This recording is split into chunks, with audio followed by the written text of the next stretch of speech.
Hey guys, what's up? Welcome to the first episode of The Harvest. I'm Chris from Ambrosia Buds.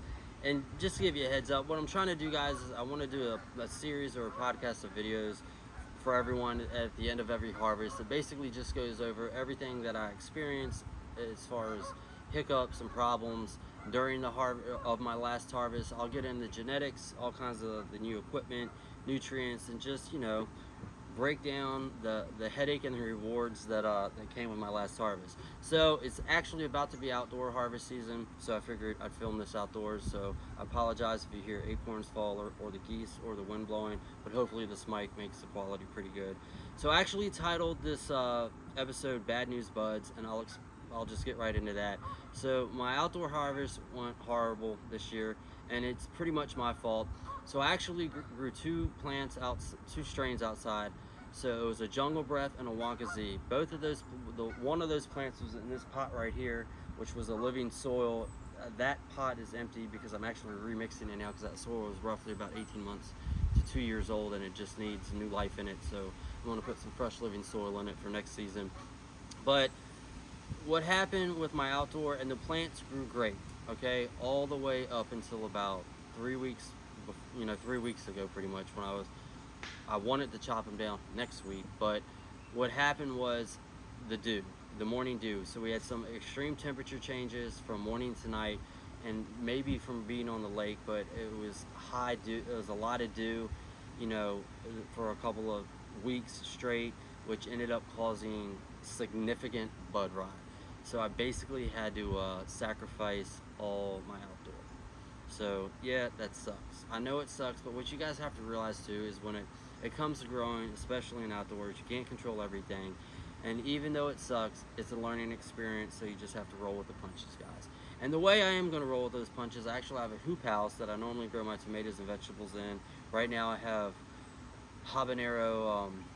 mango habanero peppers growing in. It's 2 raised beds in there. So I think what I'll do maybe next season for outdoors is I'll just grow whatever I want outdoors out there, just to see if there's a difference.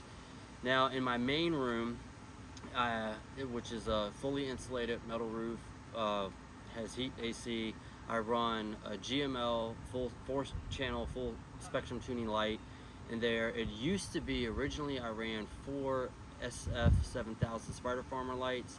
I took those out and traded it in all for this one GML light. Thoroughly enjoy that. And I also run an Alien Hydroponics RWDC system in there, and I will say something about that. Buying that was the first hydro system I ever got, and going from raised bed soil to hydro was a learning curve, and I'll explain what I mean. Because the first run I tried to make with that Alien Hydroponic system was, I'm not going to say it was a disaster. Luckily I caught it early and started over, but I got about 4 weeks in. I was still in the veg period, and when I was growing in soil, what happened was I was using food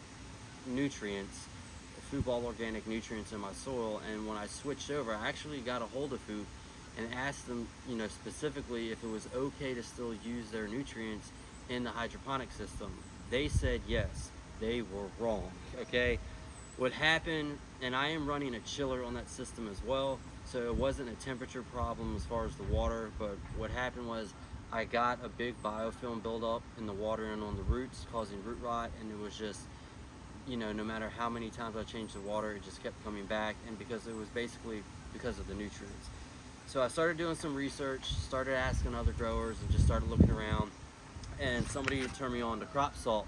So when it comes to my hydroponic system, guys, I'm running crop salt. I run crop salt, just their basic nutrients, and at the end of the cycle, the last 2 weeks, I run cake. I also run the Run Clean in the system just to keep my system clean. I have no problems with crop salt. I'm thoroughly happy that I switched over to them. One thing I will say I did last grow with that system is I was doing a water change roughly every 5 to 7 days. And it wasn't because I was seeing deficiencies in the plant or anything. It's just that's what was recommended. I've read other people saying to push it out to like 10 to 14 days. So this next run, when I start, I'm gonna try to see what happens by pushing the water changes every 10 to 14 days, simply to save on nutrients and time. I mean, doing the water change isn't like real time consuming. I mean, it's, you know, it's a lot more of a headache going into having watering plants every 2 to 3 days than it is just doing one simple water change. And I also have a backup reservoir attached to that system from Alien Hydroponics as well that keeps it topped off, which is really nice because at the end of flowering cycle, man, these things are sucking up a lot of water, guys. Especially because I'm growing them big. I mean, I can grow my plants six feet without them hitting, well, yeah, roughly 6 feet, and still have a good 10 inches before they hit the light, because I built that space in order to do that. So, but when they're that big and the root system is that big, they're definitely sucking it up. So I'm gonna switch that up next cycle, see how that runs. Currently, that room has nothing in it. What I am gonna do though is last cycle in that room, or last run, I did do something I probably shouldn't have done. I ran 3 different genetics. So, and I hadn't grown these genetics before, so I ran Wonka Z, Jungle Breath, and Moonshine Cookies. So I wasn't sure what was going to happen when the flip happened. Now that I've gone through that cycle, what I've done is I saved the mother plant of the Moonshine Cookies. I chose that strain in order to put back into the hydro system, since just overall I just like the way that plant grew overall, as far as how the cola's formed, how it's stacked up. It runs a little longer, like 10 weeks for flowering, but I just want complete conformity in that room next time, instead of trying to do things, like 3 different genetics. And now I also grew a plant of Jungle Breath and Wonka Z outdoors. Okay, and I titled this podcast episode, Bad News Buds, and that's specifically because I had to sacrifice my outdoors to bud rot. Mainly that's my fault. Not that I didn't catch it, but as you can tell, I live on a lake, and what happened was in the last few weeks, they stacked up great, they grew great, but in the last few weeks, we had a couple of storms and then severe temperature changes from morning to night and night to morning, which caused, and I want to kind of blame a little bit of it on the lake, the breeze coming off the lake, just having a higher dew point, and it was a lot of dew, and it was just, bud rot took over. I tried to save as much as the plants that I could, but I mean, guys, when it comes to growing outdoor or indoor, you can't control everything, and you're gonna have to just roll with the punches, so I am a little bummed out about it, but overall, it's just a learning curve. And guys, the one thing I always say that makes a good grower great is just not getting bummed down by stuff like that, and just learning from it, and figuring out how to overcome it the next time. And the way I figured that out is also I have a hoop house where I grow a lot of my vegetables, like tomatoes, cucumbers, and stuff. Right now I have mango habaneros growing, and it's raised beds as well. And so, but there's no, I noticed in the hoop house the plants weren't getting the dew. So what I'll probably do is I might try to run some plants outdoor next season in the hoop house. And let's talk about King Solomon, since we're talking about outdoors. So actually, big shout out to MoBuzz. I think it's MoBuzz314 on YouTube. He turned me on to this stuff because I was running the King Solomon for my soil plants, because I still have a tent that I grow in soil. If I'm starting new genetics or anything like that, I do soil, and so I wanted to get a different, because I ran out of food. And not that I hate food, I still have some vegetative food left that I use on my plants outside. But other than that, I was a little pissed off at food for a while, so I wanted to switch to a different company. And I like the King Solomon a lot, simply because, well, the price is fair, and what I like about it the most, it's easy to mix because it's 1 scoop per gallon. It's not a lot of weighing out. Like with the crop salt, I will admit, I'll give you an example right here. So this is Veg B, so and there's a different intensity for your for purposes of mixing it. But Veg B would need 1.03 grams per gallon, or Veg A needs 1.53. But there's different ones. There's 1, 2, 3, 4, 5, 6, 7 different ones, depending on what you need. I usually go with the third one, so it's 2.07 grams of Veg B and 3.07 grams of Veg A, and that's the one that's highlighted. So, but I love the King Solomon. I'll definitely be ordering some more, because I'm about out of this now, and I do have that mother plant of the Moonshine Cookie that I'm going to be putting back in the hydro system that I've cloned and flowering right now. So And as far as you guys, if you guys want like a update, like daily updates of like how the plants are looking and stuff like that, just do yourself a favor, subscribe to the channel and ring the notification bell, because usually what I do is when I'm opening the tent or checking on the plants in the tent or checking on the plants in my main grow room, you know, I usually try to make a short video so that way you guys, you know, get some inside views of what's going on in there. But let's talk about a couple of things too as far as new gear that I got this harvest. So I did invest in new gear. We'll start with this since it's here. So this is a ultrasonic infuser. I saw these things popping up going online about a year ago. I'm not sure how long they've been out, and I was just really on the fence about them. But then I kept reading into them, and then seeing some reviews. And I really like this thing, guys, and I'll explain why. And this thing was not cheap. This thing was like roughly 350 bucks, ballpark figure, okay? But I'll do a review on this as well, so subscribe to the channel and you can check that out. But just the basics. The reason I got this, because making oil for edibles really just stinks up my house. And then for me, when I started making gummies myself, it was the biggest learning curve as far as edibles, because I'd never made them before, and my kitchen was always a mess. With this thing, it's super simple. This can decarb, you know, it infuses the oil in like less than an hour. I mean, you can go over an hour, but basically you just fill it up to this line. This is the minimum line if you want to use the ultrasonic. If you don't, you can just use the heat method. But I mean, you set the parameters as far as temperature and time. It's a scale on top. Just press a button, bam. And they sell their own gummy mix. Their gummy mixes flavors are really good. Like right now I have like strawberry lemon, and this comes off too.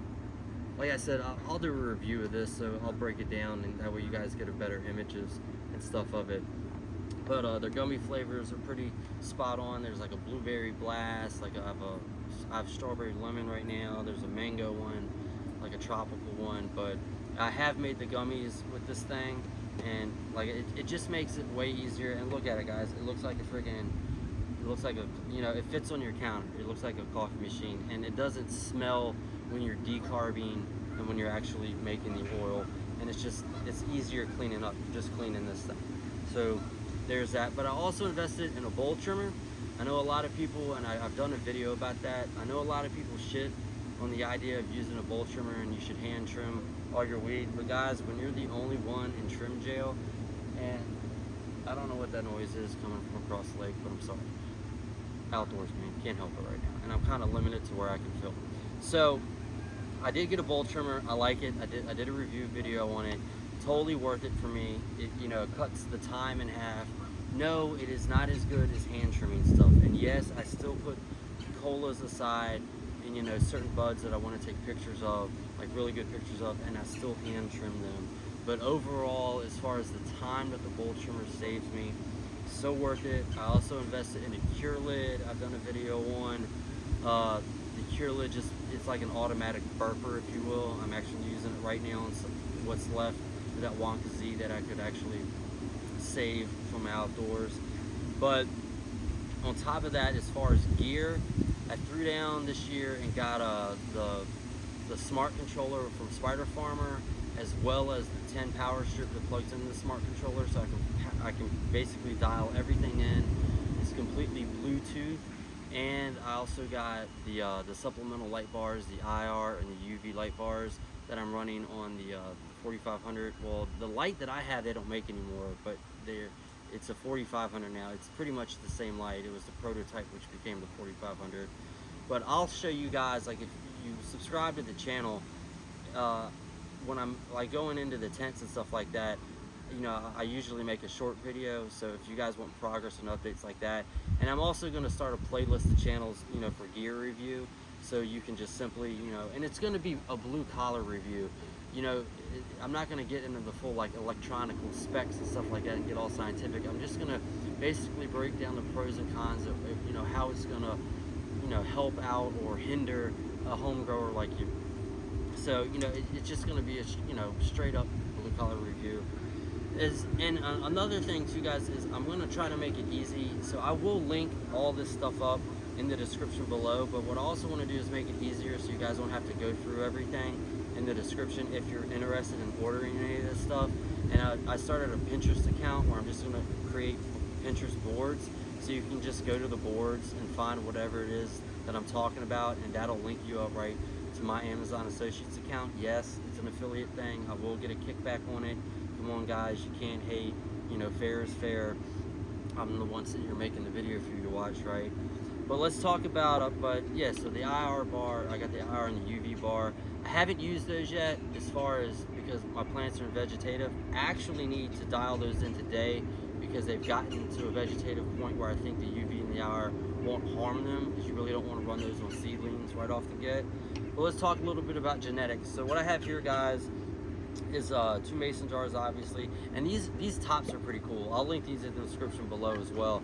I think I paid like 20 bucks for like a 15 pack of these. They're just like wooden tops that seal, they're rubber. But so what I want to do this season is stabilize this strain right here. And let me talk to you about what this strain is. So this is a strain that I accidentally created, and it started from this strain, which I don't have any more seeds of.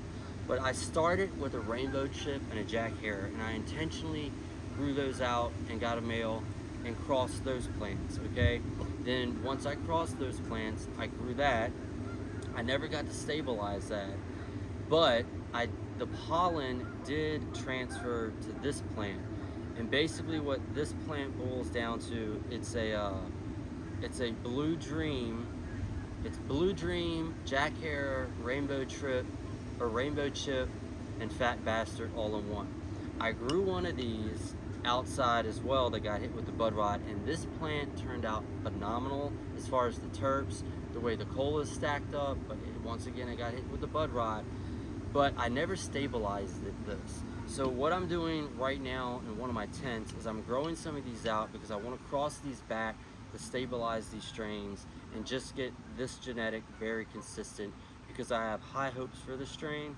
So you'll probably see you'll see more of this, and if you guys have a name for it, you know, I kind of want to leave that to my buddy Cake, who I'm trying to get on. Yeah, I'm going to try to get some guests on these podcast episodes to make the videos a little bit more entertaining and a little bit longer, and Cake is definitely an entertainer who will crack you up. And when we do like the strain reviews, you know, instead of like a 4-star review, I'm going to do slices of cake. I'll have him, you know, give his 2 cents on what he thinks of certain strains and everything. But as of right now, while I'm still waiting to stabilize this, what I have going in a tent is some Blue Lobster and some Alien Technology, as well as a permanent marker. I'm leaning more towards the Alien Technology right now. I like the old school genetics. I like the land races. And right now, the breeding program is like the fun for me. Like, this is a hobby. It's something that I have a passion for. And, you know, growing's one thing, but when you get, you know, Cake, my boy Cake calls me the mad scientist when it comes to, like, you know, finding the terps, crossing the strains, stabilizing the strains, and just stuff like that, because it's like designer, you know, it's like designer cannabis pretty much, and I'm the designer. So I'm trying to get me my Gucci title, or my Gucci genetics going, guys. But also merch. I'm doing some merch, guys, making some t-shirts, stickers, coffee mugs. I'm trying to grow the YouTube, so I'm managing my time a lot more, doing batch shooting, as far as doing, you know, a couple of videos in a day, scheduling those to go out, being more consistent. You know, I have a lot of subscribers now. I don't want to disappoint them, so I want to be a lot more professional when it comes to the YouTube. But once again, it's another learning curve for me. So just bear with me, guys. I'm growing just like a new grower would be learning how to grow. I'm learning how to grow with YouTube. But hindsight, what I'm doing is I'll leave a link in the description below where you guys can check out some t-shirts. And if you go on my Instagram for Ambrosia Buds as well, I have contests where like people vote or are helping me create different ideas. Like right now I have the Everything Big Start Small, and I have that in a hoodie. It's hoodie season, guys, so go get you a hoodie. I price everything pretty fair. You know what I mean? I know not everybody's doing great economically right now, so I'm not trying to break the bank, but I'm also trying to get $1 or $2 from, you know, a t-shirt. But like I said, you can get stickers, coffee mugs, t-shirts, hoodies. But I got Everything Big Start Small. Everybody's loving that one. Also got the Stay Green, Keep Growing, a couple of different Ambrosia Bud logo ones, and I have a couple more ideas I'm working on. But like I said, just check out the description below if you guys are interested in the t-shirt. And to make things easier as far as like equipment and gear, if you guys are interested in anything that I'm talking about, I started a Pinterest account, and so what I'm gonna do is I'm gonna make pins and put them on a Pinterest board. So if you're interested in any of the gear or stuff that I'm talking about, you'll find them on that board, and you can just click the pin and it'll shoot you over to Amazon, and you can just order it there. Yes, it's an Amazon affiliate account that I'm also an associate with, so it's a little kickback there. But come on guys, like, there's a lot more to growing, you know, than just cannabis. Like, I'm trying to make this a full-time business, side hustle if you will, off of the social media. I mean, it's not like my main goal, but if I can get a couple extra bucks, why the fuck not, right? But that's about it, guys. So if you have any questions or comments, go in the comment section below. Like I said, we're trying to get guests if you have any ideas, and you know, these episodes will come out every harvest, so I'm expecting like every 3 to 4 months. It won't be every outdoor harvest because, you know, I'm still gonna have indoor harvest.